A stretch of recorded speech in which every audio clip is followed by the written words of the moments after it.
In 1876, an eccentric folk painter, Erastus Salisbury Field, celebrated the 100th birthday of the American Republic with an optimistic dream. He glorified his countrymen's faith in the future of technology, making towers 5 times higher than man had yet built and suspending bridges with spans beyond the capacity of the engineers. The dream of technology's wonders came true. Millions of Americans left the land for the assembly line. Booming factories made America prosperous, blackened the skies, and darkened men's souls. But the artists disregarded the misery and the grime. In the 20s, artists like Charles Demuth, for whom painting was itself a kind of engineering, saw an immaculate beauty in the new industrial skyline. From the sparse geometry of grain elevators and bridges and turbines and factories, Ralston Crawford and Charles Sheeler made clean, precise temples to industry, indifferent to the men and machines, the marvels and the miseries inside. The Communist Daily Worker declared, "This is an industrialist's heaven. The factories work themselves."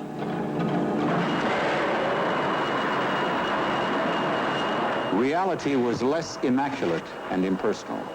Men worked the clanging machines as dynamic obsolescence became part of the American way of life. Today, cars take up 20 times as much space as people.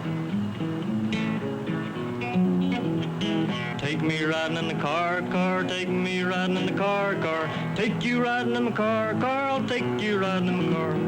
Engine, it goes doo-doo-doo, engine, it goes doo-doo-doo. Front seat, back seat, boys and girls, take you riding in the car.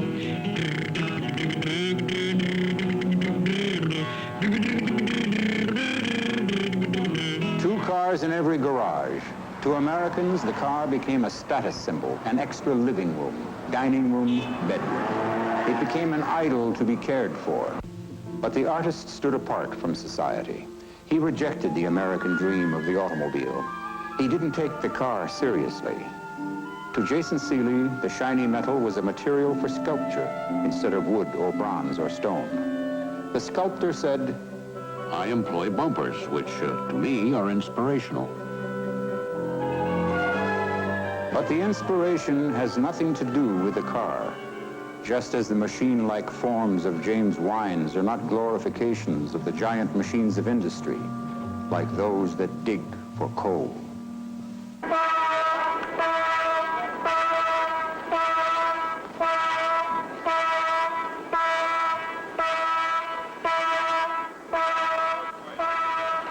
When a man faces death deep in the earth, those who wait for him wait in darkness.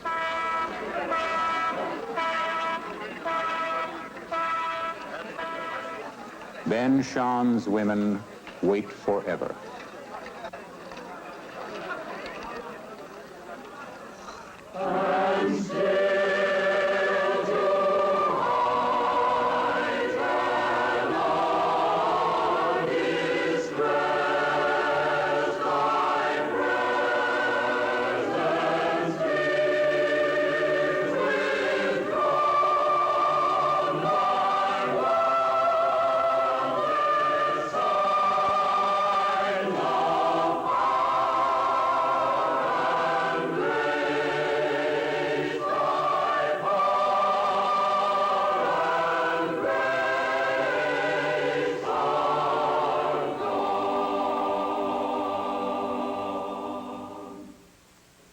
Prosperity costs human lives, lifetimes of effort. It takes its toll. But industry also creates. Industry made our cities. The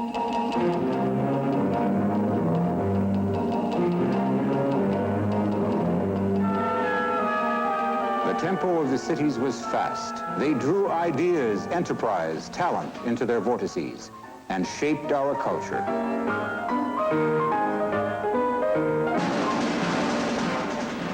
Chicago, Detroit, Manhattan, Metropolis.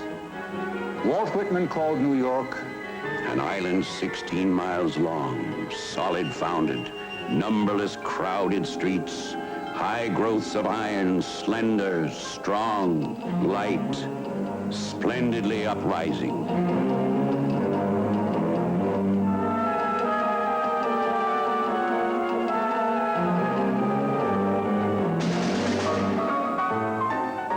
In the 20s, painters marveled at the engineering and the geometry of the great cities. Metropolis was dynamic, glamorous, exciting. The streets, they said, were paved with gold.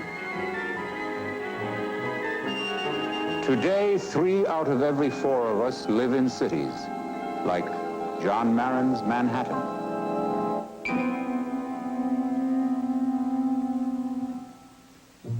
The public was shocked when, for the first time around 1910, artists like John Sloan began to paint scenes of the city. Shocked even by scenes of the good life, the pleasures, the entertainments. But they've been painting the city ever since.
Excitement flashes from the city's core, but round its edge, the sound of sadness.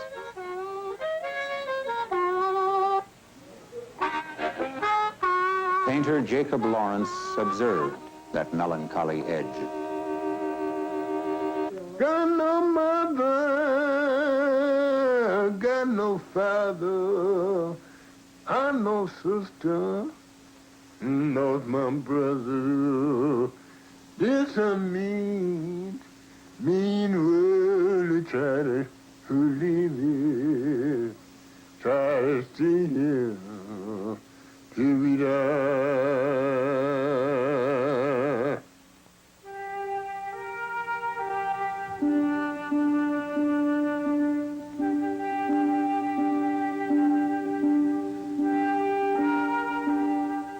Metropolis can be a place of melancholy for all men. T.S. Eliot's place of lonely men in shirt sleeves leaning out of windows. Edward Hopper painted it and spoke of it. It's probably a reflection of my own, if I may say, loneliness. I don't know. It could be the whole human condition.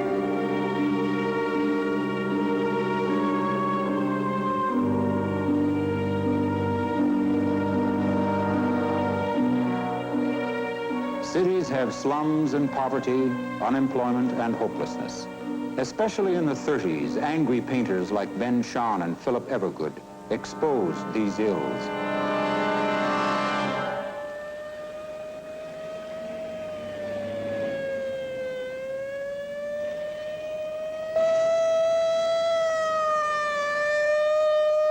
The city breeds terror, and terror brings inhumanity.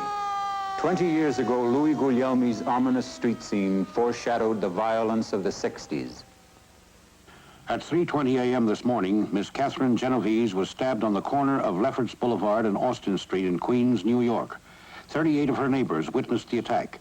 No one called the police until 30 minutes later.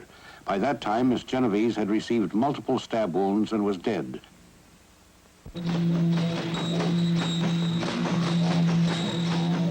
Deep in the subway, the painter George Tooker speaks of the brutal strains of modern city life.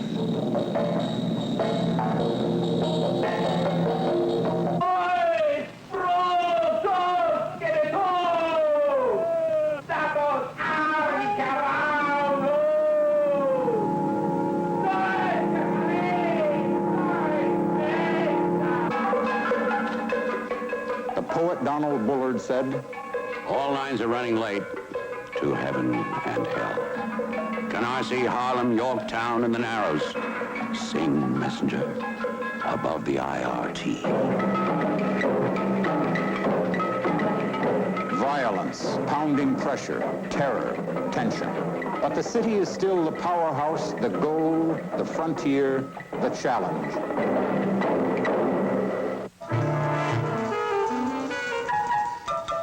Painter Stuart Davis answered that challenge. Life has a certain character, and it includes, fortunately, the aspect of affirmation. One can respond to events in a depressing or a positive, exultant way.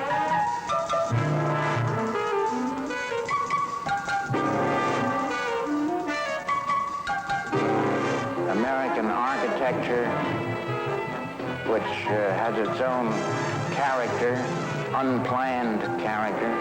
It has these wild, unpremeditated juxtapositions that I find very stimulating.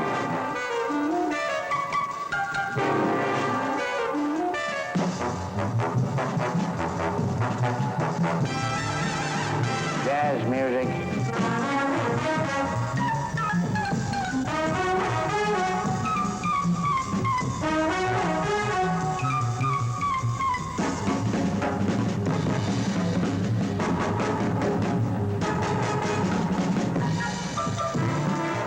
And so I regard myself as one who can select the positive and make it an environment for myself and those who care to look at it. I can find amusement in a word. And affirmation at the city's heart.